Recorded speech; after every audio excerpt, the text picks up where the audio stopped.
the truth of the matter is, the Metro series has always thrived in darkness, but Metro 2039 looks like it's about to take that darkness and push it somewhere far more personal, maybe far more uncomfortable, and also far more real than anything the franchise has actually done before.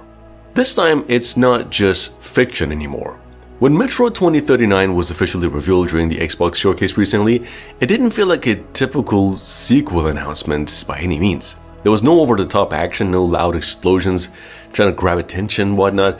Instead, the trailer leaned into silence, tension, and unease, a slow descent back into the tunnels, a world that feels suffocating before you take control, and a message that's very clear from the start.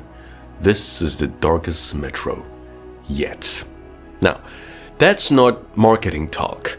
That's a direction the developers themselves are leaning into.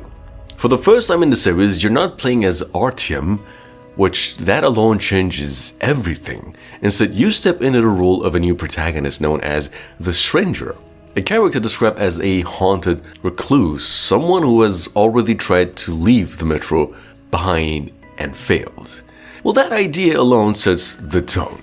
This isn't a hero's journey, it's a return. And a return to a place that broke you once and will probably break you again.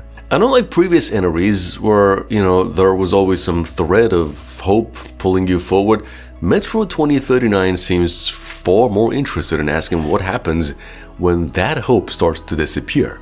The trailer leans heavily into hallucinations, distorted memories, and a constant sense that the world itself is closing in on you. It's psychological in a way the series has only hinted at before. And there's also the world itself. If you played Metro Exodus, you remember how it extended the series into more open environments, giving players space to breathe, to explore, to see what reminded of the world above.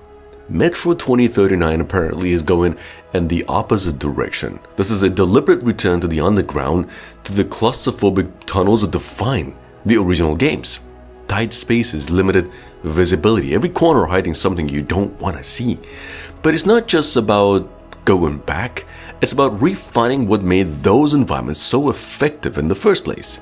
The developers are focusing on handcrafted level design where every hallway, every room, every object tells a story.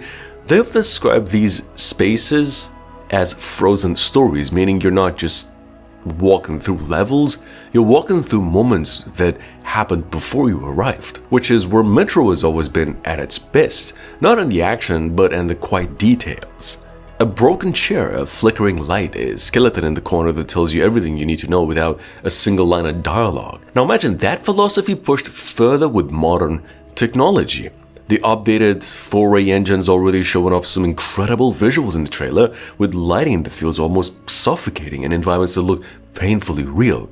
But more importantly, it's not just about how it looks, it's about how it feels, because Metro has never been about power, it's been about survival. Metro 2039 could take that even further. Like, imagine a system where survival forces you into harder decisions, where helping someone could actually cost you resources you desperately needed, where trust becomes dangerous, where even the idea of hope starts to feel unrealistic. That's the kind of darkness this series is capable of. And if the developers lean into it, this could easily become one of the most emotionally intense Metro games yet. Every bullet matters, every filter you use in your gas mask matters, every decision you make carries weight. Metro 2039 seems to be doubling down on that idea harder than ever before. In fact, there's also the political layer, which is where things get even more interesting in a way.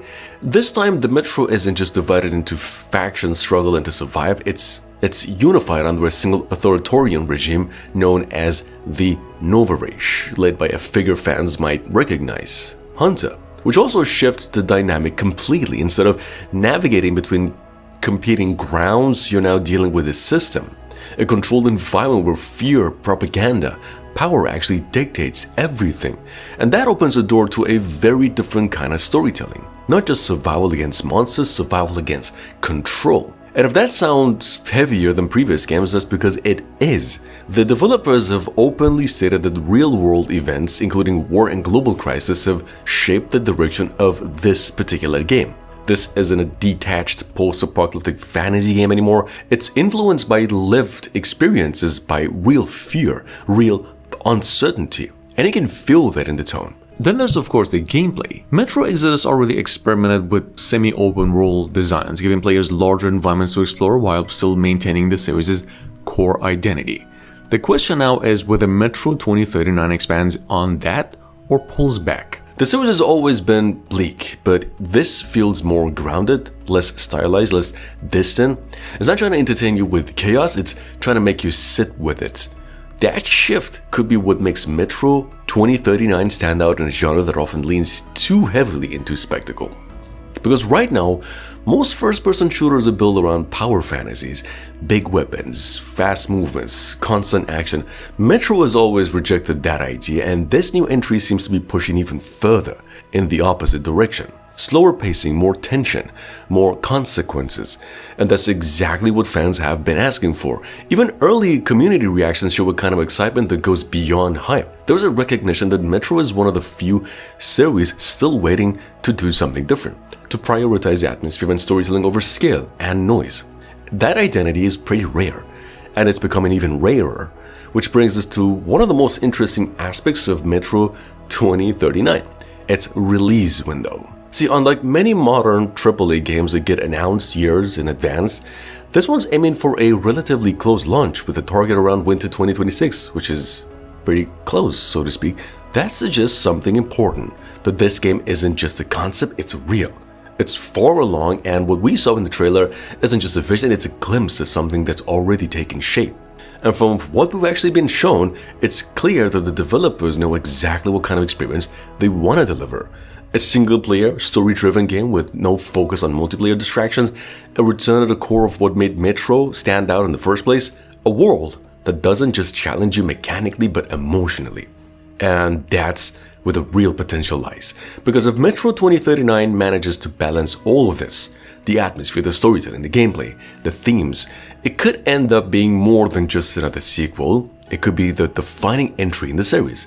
The one that fully realizes what Metro has always been building toward. A game that doesn't just show you a broken world, but makes you feel what it's like to live in one. And maybe that's why the trailer hits the way it does.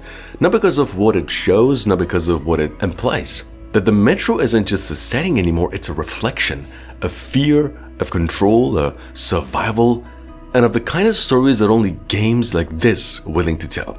If everything comes together the way it looks like it might, Metro 2039 won't just be a return to form, it'll be a statement. And in a space filled with noise, that's pretty much exactly what makes this one particularly worth paying attention to until it's real.